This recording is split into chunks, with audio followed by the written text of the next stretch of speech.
This ruler of Mongo shows no mercy. Here's your look at the NECA Toys Defenders of the Earth, Ming the Merciless.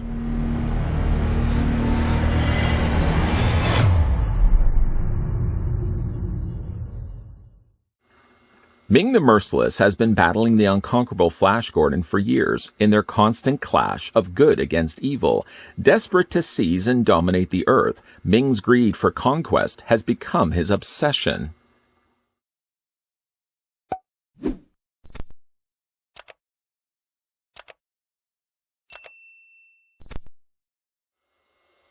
More of Ming in a moment. First, what we want to do is figure out how tall the Defenders of the Earth Ming stands by taking the tape measure right to the very top of his head.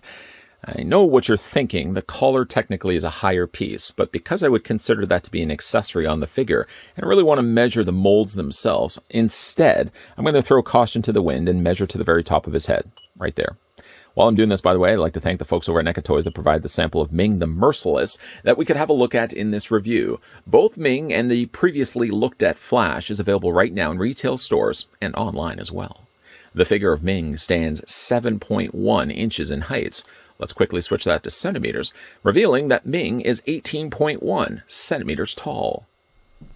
And of course, because this is the second figure we've looked at from the Defenders of the Earth line, I'm going to move over Ming the Merciless, freeing up a space next to him to bring in the previously looked at Flash Gordon. A nice looking figure. You know, both of these figures have one thing in common: real bright, vibrant paint. Ming, granted, yes, has a lot more of it, but both the colors are very nicely painted. Rather nice accessories, too. Some of the trinkets that come included with Ming the Merciless are the very same accessories that came included with Flash Gordon as well. Don't believe me? You really should believe me.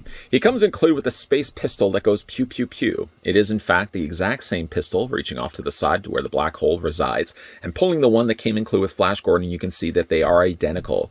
Well, they're not 100% identical because Butterfingers here unfortunately broke the nozzle off the end of the pistol and had to glue it in place. But if not for that, the molding would be the same, and the same exquisite dark purple paint has been applied to both. Samesies continue on as we have a look at the blast effects. He comes with a couple of these blast effects, the very same ones that came included with Flash as well, and they attach the exact same way. They're identical. In a nice ice blue plastic. If you prefer your laser to be slightly longer, then there's also this one here as well, still making use of that ice blue translucent plastic. Go ahead and just unplug this. Plug the new one in. Couldn't be any bit simpler. And you can see he's got a longer beam, a longer laser to go pew pew pew. Putting that to the side, that wraps up the samesies end of things. Now let's have a look at the new things that come included with Ming. Starting first, he comes included with a space sword. Again, my need to add space on the front of everything. It's not technically a space sword, but it is certainly a sword, and it's been done with the blade in a nice dark gunmetal gray. Check this out. On the very end of it, you can also see there's a little red diamond. And as we follow our way down, down, down to the bottom of the hilt, we're introduced to some nice black with stripes of gold, stripes of red, I should say. And then you have a nice guard done in gold. Boy, does that ever look nice and rich. That gold carries over to Ming, so when we go and look at the figure in a second, I know, in a second, you'll see a lot of that gold also following its way over to the figure as well. That's a neat looking sword. This part of the sword, actually right here, this part, if you don't look at the guard further on, does kind of remind me, I believe, of the sword that came included with the Lost Predator. Very, very similar, actually, I think. I'm going to put that to the side. He also comes included with a dragon scepter. And I want to really show you guys how good this scepter looks. You can see the dragon face and the tongue sticking out. Ooh, look at that tongue. That is a neat looking dragon. A nice touch that they also did do was use translucent purple plastic. It's not magic, but you can see that my hand is waving behind it. I don't know if these are pieces. It kind of looks like it was a piece that was added after the fact. I can't imagine that the entire head of the dragon is all being used with translucent purple plastic, and then they just painted the pieces over top of it. But whatever they ended up doing, having those fins done in a clearer version of that plastic, boy, does that ever look really neat. Got, again, the introduction of that gold at the top of the scepter. Would you, again, call this a scepter or a staff? It is a pretty long-looking thing that would fall under the category, I'm sure, of a staff, but some would probably consider this to be more a scepter. It does have some nice gold on the end of it and a little ball on the end done in red. Boy, that looks really super sharp. The last of his accessories are more so just a hand, just a single hand. He comes with 3 hands. Flash beat him out by having some extra hands also thrown in there as well. But you can see one of these hands does trump Flash's, because at least this one does have a ring on the end of it. Really nice paintwork there. Unfortunately, paint does still cause a problem here when it comes to these figures. It looks like, judging by the coloring of the plastic on the end, that they have used a dark black plastic and then just painted over top of it. I have not moved much of this back and forth, really just sticking for the time being with the hands that were already with the figure. You can even see moving it back and forth, how sadly that paint does flake off of the peg underneath it. Again, they probably could have just used a clear peg, but I'm guessing in a case like this, they probably molded the entire hand in black and then just painted the green over top of it. But it does result in the same common issue of these being something that flake off when you're moving those peg points back and forth. Those are the accessories for Ming. That being said, let's get a closer look at the figure itself. I really like these figures a lot. Somehow it reminds me of my childhood, and yet these wouldn't have been the things I would have watched, nor the things I would have played with. And yet it reminds me of something I would have seen in stores. Certainly not with the level of posability that NECA end up putting into these figures. But I certainly would imagine that I would have seen figures like this growing up. It's really strange that toy lines sort of evoke that in the back of your head. Getting a closer look, speaking of heads, getting a closer look at Ming's head. It's got some really rich coloring here. The dark swamp green, but it's not simply just the green. Similar to when we looked at Flash, there's a whole lot of extra color that gets applied to the surface. So in Ming's case here, around the areas of his eyes, for example, those sunken in eyeballs get treated to this nice darker, almost shadowing black around it. It really adds a nice contrast against the green. Of course, he's got his pointed beard, one of the common things about Ming, and some rather large caterpillar eyebrows make up his head sculpt. Very much reminds me of a Skrull, similar to the ears and similar to the coloring of his skin. This one certainly does get a lot of extra color that maybe Flash didn't have. We just move this figure over to the far side and bring in Flash again so you guys can see the difference. Obviously, there are some considerable differences made, but I think there are some things that they probably would have reused. Like, for example, you can see that the biceps seem to be identical with even the same vein, something I actually didn't even point out with Flash, but both the biceps feature veins. Some nice additional detailing on their part. The bodies probably are using the same torsos as well, though you can see Ming gets a lot more elaborate when it comes to the things that are going over top of his torso. Flash basically just sticks to the regular basic body that he had. Moving the figure out of the way because we already had a look at that.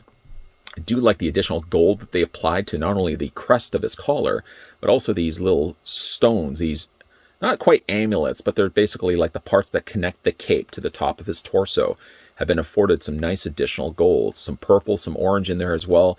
There are colors that traditionally wouldn't work very well together. Like if you're going to be decorating a house, I don't think you'd want to be using all the colors. You're not basically choosing every single palette that's in the palette book. But Ming definitely has that going for him. He's one of the more colorful figures that I've looked at from NECA. Again, when you're looking at the collar piece here, this seems to be a separate piece. As you can see, as I lift it away from the rest of his torso, it is probably glued somewhere here in the front, but it does look like it's a separate piece, obviously, from the rest of his body. It also finishes off what will be his cape that we will have a look at right now. Not only is this material really nice, it does reflect the light rather nicely as well, but it does also have a wireframe. It runs along the top. You can kind of see for yourself where that wireframe starts. It starts right around here. And it continues its way all the way down to the end of the point. And it continues its journey along the bottom there as well. So in this case for Ming, you've got a very pliable cape that you can then move, navigate, and customize until you get the desired look that you want for his cape. Really like that. Looking at the rest of his body here, again, a lot of cool details applied. A lot of it is just simply paint, because when you're looking at the torso, doesn't look like there's anything that's necessarily elevated from the rest of the body. So all of this is, in this case, just painted over top of his torso, but it works really, really well. The coloring of his arms remind me of Mumra from Thundercats. Why am I just pulling all these things from my mind to just regurgitating them in this review. But the coloring does remind me very much like Mumra, just maybe a little lighter of a gray. It's got some nice dark airbrushing that's added over top of it, similar to Flash Gordon that we saw before. And like I said, there's color, and color all over the place. Even the places where the cape would normally cover off, because of course you're going to be hiding this part of the figure, has some really nice metallic purples, metallic blues, like this dark, almost blackish blue, and some nice golds added in there as well. Now, certainly one of the issues that I've heard from other people when it comes to these figures is that there were issues with the QC on specifically the joints. Now, when we were looking at Ming here, one thing I did say in the review of Flash Gordon was I didn't have any real issues with the actual construction of the figures. I didn't have any issues where joints were breaking. Ming seems to carry that trend as we have a look at the articulation on the figure. The head rotates back and forth. It moves up, it moves down, and of course all the things that would a ball joint allow you. You can also bring the arms up. Now the arms are going to be really tight on this figure. He doesn't have necessarily the things that Flash Gordon had, the little shoulder pieces, but still the size of those shoulders, you'll feel a lot of friction when you're trying to move those arms up. And that's really about the full extent of what I can get those arms in. Even the time that I've had this figure out of packaging, the few hours that I've had a chance just to play around with it, I do find like his shoulders are still super, super tight. Again, I would rather super tight joints than super loose joints. But if you are taking these figures out of packaging and you are worried that these joints are going to break because there's a lot of reluctancy, maybe just take a hairdryer, heat the area, or you can also submerge some of the smaller parts, like arms, for example, just submerge them in hot water. Generally, most people like to use just the hairdryer trick because you can heat the area that you want to use, and you don't have to submerge the entire figure to do that. He does have the swivel in the bicep. Nice sculpting on the bicep there as well. He does have the double hinge on the elbows. And he does have the articulation in the hands. We can rotate those all the way around. You can see the ring there on his finger. That looks nice. I did notice, though, on Ming, moving his arms up again, that it seems like they've also painted the joint on his shoulder. You see that right there? You see a little bit of the paint that's starting to flake off. I'm probably not going to be moving the shoulders as much as I'm going to be moving, like, for example, his ankles. So maybe that may not be an issue too much. I would imagine maybe the more you are moving it, yeah, there is probably a little more chances of that paint flaking off. So just be careful. As for his upper torso, he does have an upper torso crunch. You can rotate the waist back and forth. When it comes to his legs can split out. Not hindered at all by the fact he's got this lower skirt that drapes down. You can bring the legs, like I said, forward and back. He has a swivel technically at the top, although it's super, super tight on this figure. He does have a double hinge on the knee. He has articulation on the boots, because the boot is attached as a separate piece. And he does have the articulation in the ankles. Now, one thing about the ankles, though, they still seem like they're painted, but they are using at least a darker blue, the same blue that's in his legs. Because of that, it's not going to stand out as much as Flash Gordon's did, because if you remember, Flash Gordon used the red plastic, so it stood out a lot more. Ming doesn't have as much that issue because he's using the same dark plastic as his legs. So even when you are constantly moving his ankles back and forth, even if the paint flakes off, under certain lit conditions, you barely even see it. Wrapping up the rest of his ankle articulation, his ankles move back and forth, and he does have the same toe articulation as well. Great looking figure. Just put him down right here, and maybe what we can also do as well, get him a stand. I kind of wish in a way that these figures could have come with display stands. I know NECA doesn't tend to include display stands with their figures, but I think when it comes to a unique line like this, Defenders of the Earth are a standout line from like the rest of the stuff that NECA normally is putting out. I think display stands would have been a fun touch as well. Same circular stands that we get before, but maybe on the front of it, on the top of it, they could have painted on the logo of Defenders of the Earth. I think that would have been a nice touch just to enhance the displaying of these figures from this line.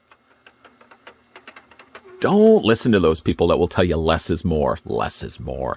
In the way of paint and the different colors that NECA used for Ming the Merciless, more is more. Those colors don't even have to work. The colors clash. When you have that many colors working on a figure, normally it wouldn't work. It would look garish. And I guess in some regards it still does for Ming. And yet Ming, being the merciless guy that he is, seems to somehow work with this look. The more colors, like I said, the better, and it translates to a pretty good-looking figure.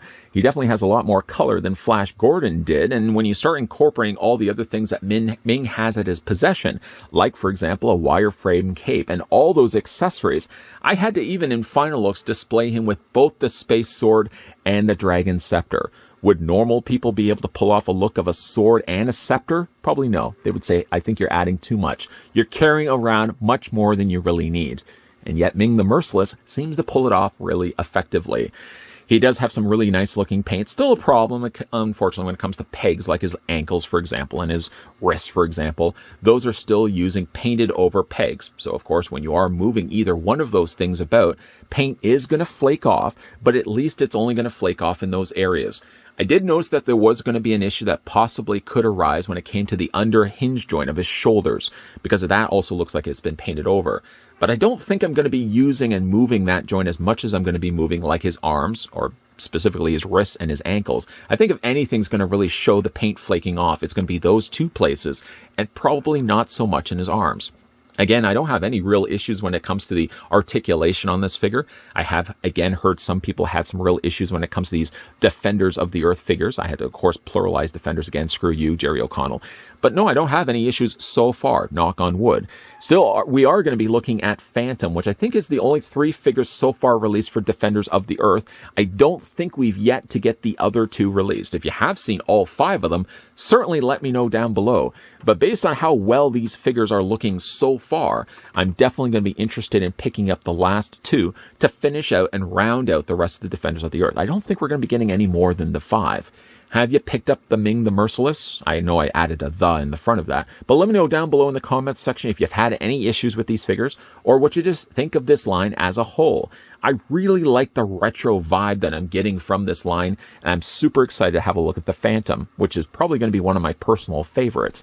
A big thank you again to the folks over at NECA Toys that provide the sample of Ming the Merciless that we could have a look at in this review. If you guys are new to this channel, enjoying the content, and maybe you are the person that throws so much color when it comes to your wardrobe, then yes, make sure you're staying here on a regular basis. You're hitting that subscribe button down below. You're turning the bell notification on, and that you're coming back to this channel on Monday to Friday at 12 p.m. and 2 p.m. Eastern Standard Time.